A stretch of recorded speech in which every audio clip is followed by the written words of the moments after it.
Thank you, Mr. Storrs. Happy Sabbath, everyone, and greeting to those on the webcast. Hopefully you're having beautiful weather like we are. We are having beautiful, beautiful weather. One of those nice, cold, wintry / sunny days that I love Oregon so much about. Well, brethren, picture yourselves. It's Friday afternoon, and you're not yet home from work. The weight of the week has been on your shoulders like a heavy backpack carrying it uphill the whole time. You've been grinding through the endless meetings at work, one after another, shifting from task to task, perhaps interrupted at what seems to be almost every pivotal moment of your thought process. The deadlines are looming in the back of your mind. The emails are piling up like an avalanche waiting to burst. Maybe there's a client that's changed their mind for the third time, the fourth time. Maybe it's a colleague that dropped the ball on a project that your name was attached to. Or maybe you're trying to work on something that you've thought you've already solved, but somehow it just keeps on throwing you a curveball, leaving you to scramble to resolve the issue, and you're just dreaming of clocking out. You want to leave the week behind, but there's always that last-minute report, that last thing you need to tweak, or maybe you're in the customer service industry. Those that are servers, we've definitely can relate to this, or anyone, I guess. It's 4:59. Someone's coming in. That's how it works every single time. Exhaustion creeps in and the temptation to mutter under your breath, "Come on, seriously? Come on." At last, finally, you wrap things up at work and you begin your journey home. Traffic's horrible. It's raining. People are forgetting how to drive in it. Don't you live here? It's pouring down rain and you slowly drive past an accident and you tell yourself, "What an idiot. They should know better." You live here, right? You're creeping through traffic, stuck with nowhere to go, and you have the mental to-do list in your head, going off like a ticker tape. The laundry is overflowing, the kitchen counters need cleaned. We know the table's dirty, the kids' toys are going to be strung everywhere. The daily things. But there's still that leaky faucet that's been pestering you and mocking your attempts to ignore it. Maybe there's the caulk in the bathroom. But you only remember it when you're naked in the shower and you can't do anything about it. Groceries need buying, bills need paying, yard work that you promised yourself last couple of weeks, still there, waiting for your neighbor's critique and judgment, and you think to yourself, "Come on, seriously?" Well, don't forget your family, the kids, the spouse, the homework. Somehow it seems more difficult than it was when you were in school. They've changed the new methods of how they do things. Your spouse has their own stresses and could use some emotional support. There's soccer practice to shuttle the kids to and from. There's the teacher's conference meeting that's looming, and you know your kid's in trouble. Their elderly relative that needs a check-in. And the weekend, it's booked, it's sold out. Between setup, services, takedown, whatever may come what follows, you got Sunday, if you're lucky, right? But that's for birthday parties and errands that didn't quite make that 4:59 deadline like everyone else. And maybe there's that family gathering that in theory, sounds fun. But you glance at your calendar and you say, "Come on, seriously?" It's in these moments as we allow the grumbles to bubble up. We often spiral into that self-focused haze of me, me, me, me. Everything's so unfair, annoying, it's irritating. And we have this urge to complain that feels all so natural. But do we ever just pause, take a breath, and breathe before we go to that instinctual and carnal nature of reaction of just complaining? Consider how this pattern of grumbling isn't new. It's, in fact, as old as humanity, and you could argue, obviously, older than that with Satan and the angels, the third of the angels. Way back in the Garden of Eden, the forbidden fruit, Adam pointed his finger, "The woman you gave me." Well, I guess there's probably some shifting blame in there, but I guarantee you there was a bit of complaining. As speaking as a man, there was probably some complaining in that statement, albeit a poor excuse. You move forward to their children, Cain and Abel. Cain kills Abel. "My punishment's too much to bear." Your punishment? You just killed your brother, and you're complaining? Fast forward to the classic chronicles of the complaining of the Israelites in the wilderness for 40 years. Fresh out of Egyptian slavery, miraculously saved and delivered through the Red Sea, no less, they had every reason to be overflowing with gratitude, praise to God. He provided manna from heaven, water from rocks, clothes and shoes that didn't wear out. Mine wear out constantly. I'm so hard on my heels. Man, I would love a pair of sandals that never wear out, right? Yet every time at the first sign of discomfort, what'd they do? They grumbled and complained incessantly. Come on, seriously? Why did you bring us out of Egypt and our children and our livestock to die of thirst? Come on, seriously? I remember the fish we ate at no cost, the leeks, the onions. Come on, seriously? Now we're really? You could say the example they left us makes us think about God's chosen people, the Israelites of the time. What a bunch of whiners, am I right? Well, what about you? What about me?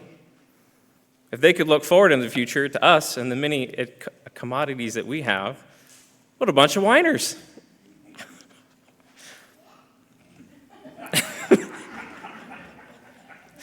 With the time remaining today, I'd like to encourage us to make an active effort, of which it seems I can be relating to Paul, chief among us on the issue.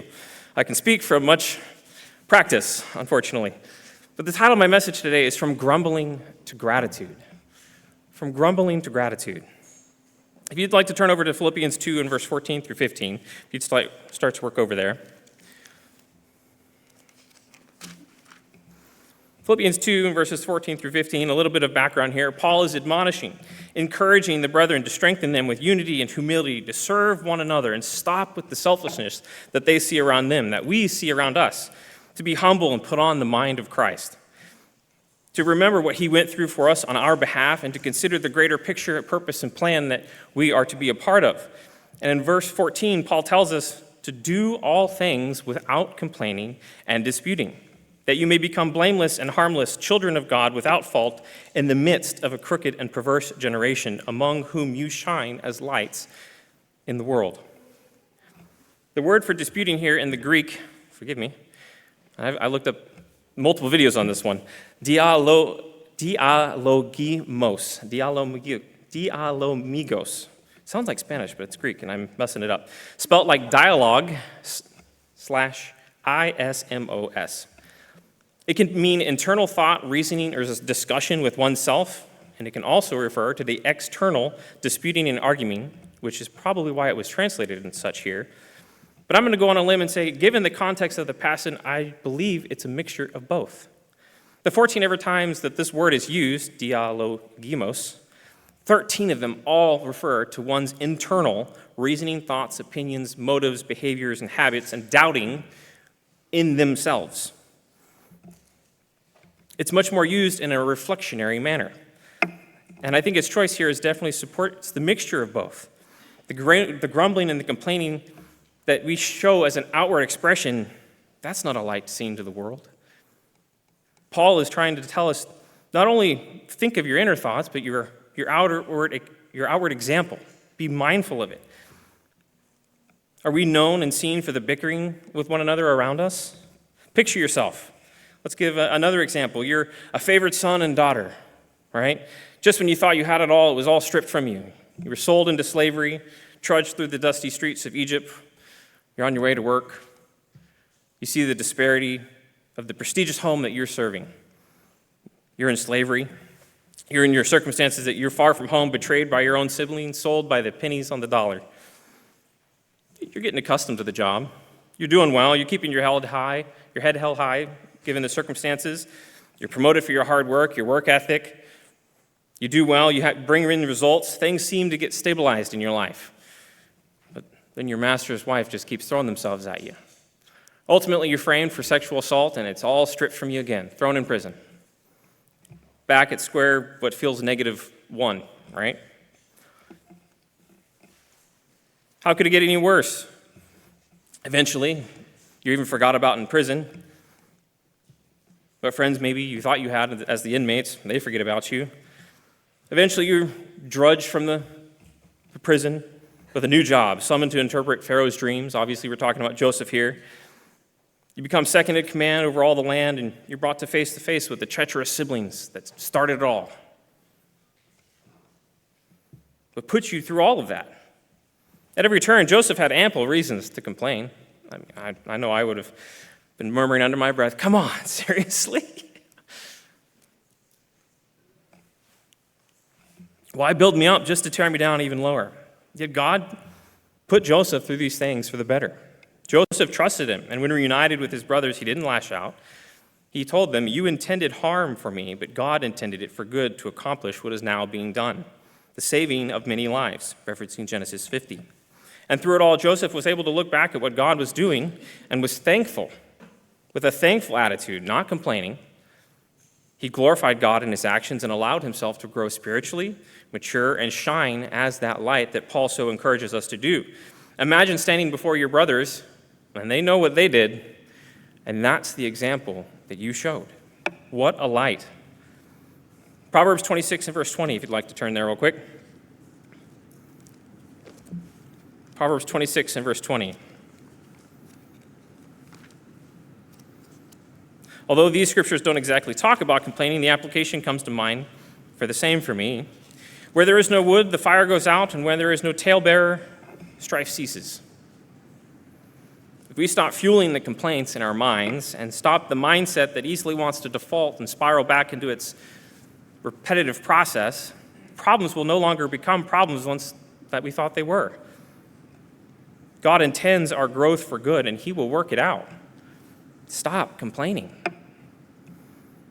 The mindset from grumbling to gratitude isn't going to happen overnight. It's the consistent dozens of opportunities we have each day to catch ourselves in those thoughts and filter them, to have the mind of Christ and choose to conduct ourselves differently, a way that stands out.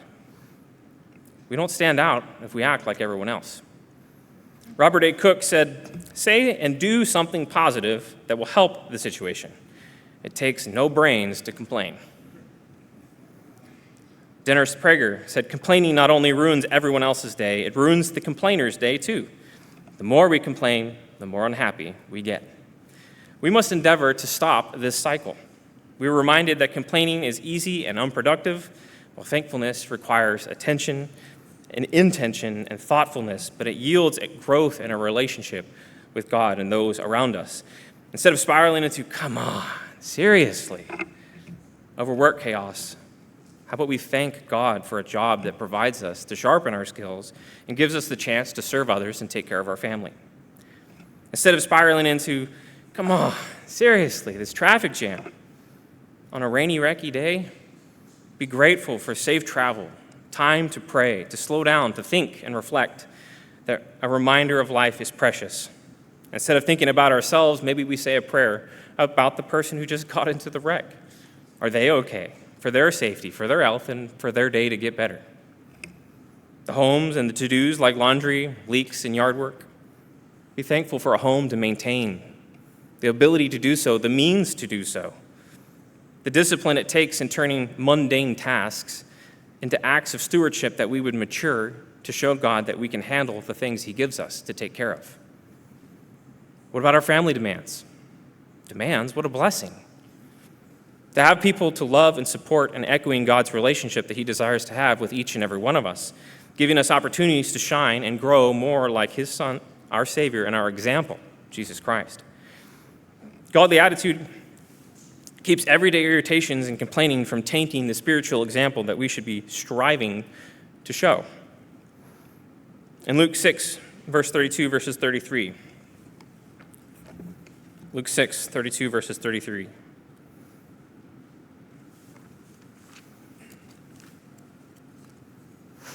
We see this all the time.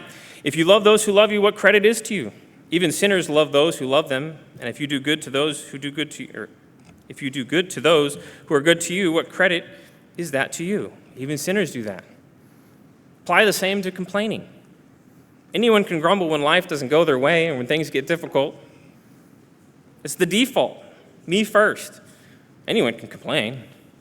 How do you stand out? What credit is it to you if all you do is complain? As Christians, we shouldn't blend in. We shouldn't conform. We should be transforming our minds. And a part of that is not complaining, getting rid of that default and choosing thankfulness instead, gratitude. We work through the situations and the circumstances that we're given, learning to grow spiritually, trusting God more deeply, and glorifying him nonetheless in everything that we do, good and bad. In doing so, we become, as Paul said, quote, "blameless and pure, children of God, without fault in a warped and crooked generation." Brethren, let's be mindful and endeavor to replace our grumbling with gratitude.